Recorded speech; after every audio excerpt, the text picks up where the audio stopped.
Digital দোকান যেটা এখন অনেকটা এফ কমার্স বা ফেসবুক পেজের মাধ্যমে অনেকেই ব্যবসা করে থাকেন, যদিও আমার এ ব্যাপারে কিছুটা দ্বিমত আছে। কারণ ফেসবুক পেজ দিয়ে আপনি অবশ্যই ব্যবসা করবেন, কিন্তু আপনার একটা প্ল্যান বি থাকা দরকার, সেটা হচ্ছে ওয়েবসাইট।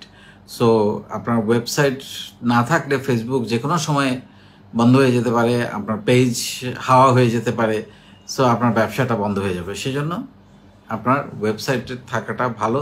তবে ফেসবুক পেজ একটা অপশন হইতে পারে, একমাত্র অপশন যেন না হয়। এনিওয়ে, তারপরে আপনি যখন আপনার ডিজিটাল দোকানটা সাজাবেন, এটা ফেসবুক পেজ তৈরি করবেন, সেটা পার্সোনাল পেজ হতে পারে, বিজনেস পেজ হতে পারে, যে কোনো পেজ। আমরা যেটা চাই সেটা হচ্ছে যে পেজটা গ্রো করুক, পেজটা রিচ তৈরি করুক, রিচ বাড়ুক। কিভাবে? এবং টাকা খরচ না করে। মানে অনেকে যেটা করেন, একটা পেজ ক্রিয়েট করে বুস্ট করতে থাকেন, ডলার খরচ করতে থাকেন, ডলার খরচ করে করে উনি রিচ বাড়ান। কমার্শিয়ালি আপনি যখন পেজটাকে নিয়ে যাবেন, কখনো কখনো বুস্টের প্রয়োজন আছে, কিন্তু বুস্ট না করেও, আপনার টাকা খরচ না করেও আপনি পেজের রিচ কিভাবে বাড়াবেন সেইটার কিছু মেথডের কথা বা ওয়ের কথা আজকে আমি বলার চেষ্টা করব। প্রথমেই যেটা বলার চেষ্টা করব সেটা হচ্ছে, শুধু পোস্ট দিলেই পেজের রিচ বাড়বে না। পোস্টের কন্টেন্টটা খুব ইম্পর্টেন্ট, কন্টেন্টের কোয়ালিটিটা খুব ইম্পর্টেন্ট। কত সুন্দর করে আপনি কন্টেন্টটা লিখতে পেরেছেন, ছবিটা কত সুন্দর করে ডিজাইন করে সুন্দর করে দিতে পেরেছেন, সেটার উপরে কিন্তু অনেকটা বেশি নির্ভর করে। সো ছবি, এবং দেখা যায় যে একজন একটা পোস্টে 30, 32টা 50টা ছবি দিয়ে ফেলেন, এটা ভুল। ছবি দিবেন সে কয়টা যে কয়টা দেখা যায়, 4টা বা 5টার বেশি না। কারণ কারো সময় নাই আপনার অ্যালবামে ঢুকে একটা একটা করে ক্লিক করে ছবি দেখার। সো চোখের সামনে যেটা পড়ে মানুষ সেটাই দেখে। সবচেয়ে ভালো একটা ছবি, আর যদি আপনি বেশি দিতে চান সর্বোচ্চ 4 থেকে 5টা। এবং কন্টেন্টটা খুব ইম্পর্টেন্ট।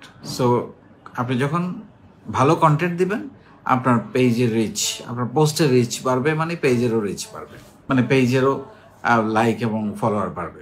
2 নাম্বার, সময়ের সঙ্গে, ট্রেন্ডের সঙ্গে আপনার কন্টেন্ট তৈরি করতে হবে। যখন যে ধরনের একটা ওয়েব থাকে, আপনি দেখবেন নানান রকমের ওয়েব আপনার, যেমন এখন বর্ষাকালের একটা ওয়েব হইতে পারে, শীতকালের ওয়েব, মানে সিজন ওয়াইজ একটা ওয়েব হতে পারে। আর একটা ওয়েব হচ্ছে ঈদের ফেস্টিভ্যাল ওয়েব, ঈদের ওয়েব হইতে পারে।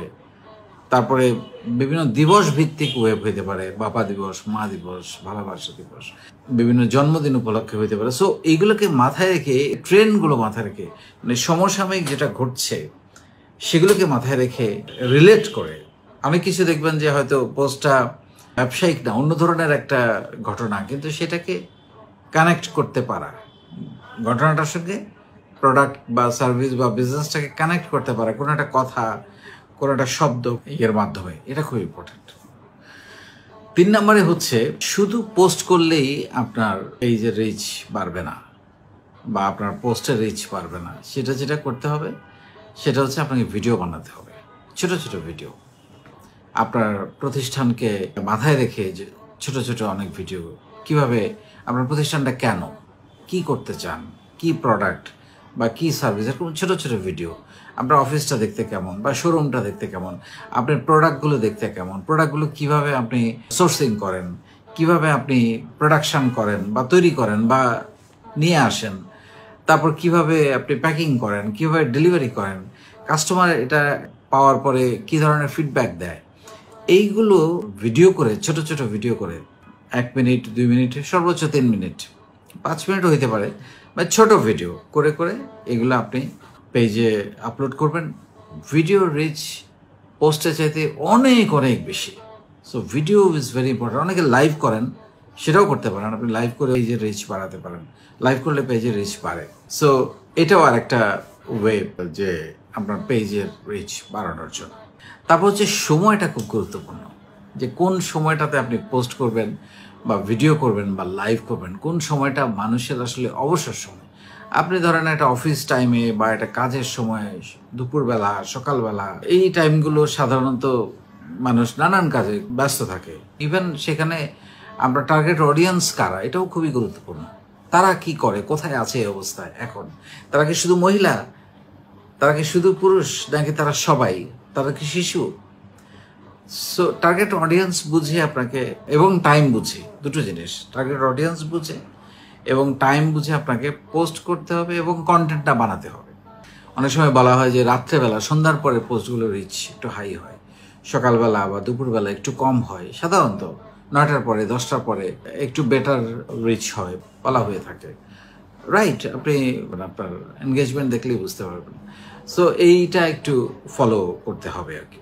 এবং আপনার টার্গেট অডিয়েন্স সম্পর্কে আপনার স্বচ্ছ পরিষ্কার ধারণা থাকতে হবে। কাদের জন্য আপনি পেজে কথা বলছেন, কাদেরকে আপনি টার্গেট করছেন, সেটা কি যুবক, ইয়থ জেনারেশন, নাকি সবাই, নাকি শুধু মহিলা? সো তাদেরকে মাথায় রেখে আপনাকে পোস্ট করতে হবে, কন্টেন্ট তৈরি করতে হবে তাদেরকে টার্গেট করে। অনেক সময় তাদেরকে টার্গেট করে বুস্ট করারও সুযোগ আছে, সেই জিনিসগুলো মাঝে মধ্যে ফলো করতে হবে। বাট আমি আজকে কথা বলছি পয়সা খরচ না করে কিভাবে রিচ বাড়াবেন, আমি সেদিকে যেতে চাচ্ছি না। তারপর হচ্ছে রিভিউ দিতে উৎসাহিত করা আপনার প্রোডাক্ট বা সার্ভিস, বা আপনি কোনো একটা কাজ করেছেন, আপনি যদি একজন কেউ হয়ে থাকেন, একটা ভিডিও তৈরি করেছেন, সেটার ফিডব্যাক বা রিভিউ, বা যদি প্রোডাক্ট হয় সেটা কেমন উনি পেয়েছেন, সেই রিভিউগুলো ভিডিও করার চেষ্টা করবেন। বা লিখিত হইতে পারে বা কমেন্ট হইতে পারে, কমেন্টটাকে একটু পোস্টার বানিয়ে ব্যানার বানিয়ে পোস্ট করেন। ভিডিও হলে ভিডিওটা ছোট করে পোস্ট করা। যেমন কি বললো, অনেক সময় রিভিউ দেখে নতুন কাস্টমার কিন্তু আসার আগ্রহ প্রকাশ করে, যে দেখি তো এদের সার্ভিসটা কেমন, কোনো রিভিউ আছে কিনা কাস্টমারের, বা এদের প্রোডাক্টটা কেমন, কাস্টমারের কোনো রিভিউ আছে কিনা, কাস্টমার ভালো বলেছে কিনা। যদি আমরা জানি কিছু কিছু রিভিউ নিজেরাই তৈরি করে অনেক সময় অনেক প্রতিষ্ঠান, বাট রিভিউ যদি অনেক থাকে, প্রচুর রিভিউ থাকে, এত রিভিউ নিজেদের তৈরি করা আসলে কঠিন। সো এটাও একটু ভাবা দরকার আর কি। আরেকটা আমি সবসময় বলি, সেটা হচ্ছে যে আপনার পোস্টের মধ্যে আবেগ থাকতে হবে, কানেক্ট করা, যে দেখছে, যে শুনছে, তার সাথে একটা কানেক্টিভিটি থাকতে হবে, হৃদয়ের একটা মনস্তাত্ত্বিক সম্পর্ক ক্যাচ করতে পারে, যাতে যে কথাটা, ওই লাইনটা, ওই শব্দটা একটা আবেগ তৈরি করা, একটা ইমোশন, একটা শিরশিরে অনুভূতি তৈরি হওয়া, একটা ভালো লাগা, এটা মুখের মধ্যে একটা স্মাইল আসা, এই কথাটা শুনে বা ভিডিওটা দেখে বা কন্টেন্টটা দেখে হাসতে পারা, যেটাই হোক, সেই জিনিসটা খুব ইম্পর্টেন্ট। সো আবেগটা বা ইমোশন যেটা, সেটা থাকতে হবে আপনার লেখার মধ্যে, আর যদি ভিডিও করেন ভিডিওর মধ্যেও থাকতে হবে। এটা খুবই গুরুত্বপূর্ণ, কারণ আবেগ দিয়ে, ভালোবাসা দিয়ে, সম্মান দিয়ে, বিনয় দিয়ে সব কিছু অর্জন করা যায় পজিটিভলি। এখানে ধোকা দেওয়ার কোনো সুযোগ নেই। আবেগকে আবার ধোকা হিসাবে দেখার কিছু নেই। আবেগ হচ্ছে কানেক্ট করার জন্য, আপনার হৃদয়ে, মনোজগতে প্রবেশ করার জন্য, অন্য কিছু না। অনেক সময় আমরা সাধারণত কিছু কিছু অদ্ভুত সাংবাদিকতায় দেখি যে খুবই বিরক্তিকর একটা হেডলাইন দেওয়া হয়, যেটা ভেতরে কন্টেন্ট পড়লে মনে হয় যে এই হেডলাইনটা ঠিক হয় নাই। সো এই ব্যাপারে সতর্ক থাকা খুবই জরুরি, যে আপনি এমন একটা হেডলাইন বা কন্টেন্ট ইউজ করলেন যেটাতে ক্লিক করলে আসলে সারবস্তু কিছু পাওয়া গেল না, আসলে ঘটনাটা উল্টা যেটা আপনি বলতে চেয়েছেন, তখন মানুষ হতাশ হবে, বিরক্ত হবে। এরকম বিশেষ করে নিউজের ক্ষেত্রে এই ধরনের আজকাল যারা প্রফেশনাল, আমি বলবো রিয়েল সাংবাদিকতা করেন না, তারা নিজেদের রিচ বাড়ানোর জন্য, অনেক সময় ওয়ান টাইম রিচ বাড়ানোর জন্য আমি বলবো, কারণ তাদেরকে যদি একবার চেনা যায় যে এরা এরকম, তাহলে তাদের পরবর্তীতে ওইটার ভেতরে কেউ প্রবেশ করবে না। সো এটা খুব সতর্ক থাকা দরকার, যে এরকম যেন না হয় মানুষ বিরক্ত হচ্ছে। তারপরে হচ্ছে যে আপনার যে পেজের কেমন রিচ হচ্ছে, সেটার ড্যাশবোর্ডটা আপনি একটু ফলো করবেন, দেখবেন কখন বেশি লোক দেখছে, কারা দেখছে, তাদের বয়স কত, তারা কোন লোকেশনে থাকে, এগুলো দেখা খুব, এবং এগুলোকে মাথায় রেখে কিন্তু পরবর্তীতে আপনার কাজ করতে সুবিধা হবে। এই অ্যানালাইসিসটা দেখা খুবই গুরুত্বপূর্ণ। ড্যাশবোর্ড, যে আপনার পেজের ড্যাশবোর্ডটা মাঝে মধ্যে 15 দিন পর পর বা 1 মাস পর পর বা কিছুদিন, সপ্তাহে একবার হলেও দেখা উচিত, যে আপনি যাদের জন্য তৈরি করছেন তারা আসলে দেখছে কিনা, বা আপনি হয়তো তৈরি করে ফেলেছেন, কারা এটাকে বেশি, কোনো একটা ভিডিও বা কোনো একটা কন্টেন্ট কারা বেশি সেটাতে আগ্রহ দেখিয়েছে, তারা কোথায় অবস্থান করে, তাদের বয়স কত, তাদের জেন্ডার কি, খুব গুরুত্বপূর্ণ এটা। আর একটা হচ্ছে যে রেসপন্স করা, প্রতিটা কমেন্টের কাস্টমার কেয়ার, সর্বোচ্চ কাস্টমার কেয়ার, প্রতিটা কমেন্টের রিপ্লাই করা, পজিটিভ রিপ্লাই। কেউ যদি আপনাকে এগ্রেসিভ কিছু বলে, সেখানেও আপনি যে আপনার কোম্পানির জন্য বা আপনার জন্য বা আপনার প্রতিষ্ঠানের জন্য বা আপনি ব্যক্তি হিসাবে যদি হন, সেটা পজিটিভলি আপনি রিপ্লাই দেবেন, বোঝাবেন যে না আপনি যেটা ভাবছেন ব্যাপারটা এটা না। আর সবসময় পজিটিভ রিপ্লাই দিতে হবে, পোলাইট রিপ্লাই দিতে হবে, এবং রিপ্লাইটা খুব ইম্পর্ট্যান্ট, এবং রেসপন্স টাইমটা খুব ইম্পর্ট্যান্ট, কত দ্রুত আপনি সেটা রিপ্লাই করতে পাঠান। যদিও আমরা যারা ব্যক্তিগতভাবে মানুষের জন্য কাজ করি, যেমন আমার এই পেজটা, আমি হয়তো, কারণ এত কমেন্ট আসে, আমার ব্যক্তিগতভাবে এত সময় দেওয়া ডিফিকাল্ট হয়ে যায়। তো সেক্ষেত্রে আমাদের যেটা করতে হয়, আমাদের কিছু মডারেটর থাকেন যারা এই রিপ্লাইগুলো দেওয়ার চেষ্টা করেন।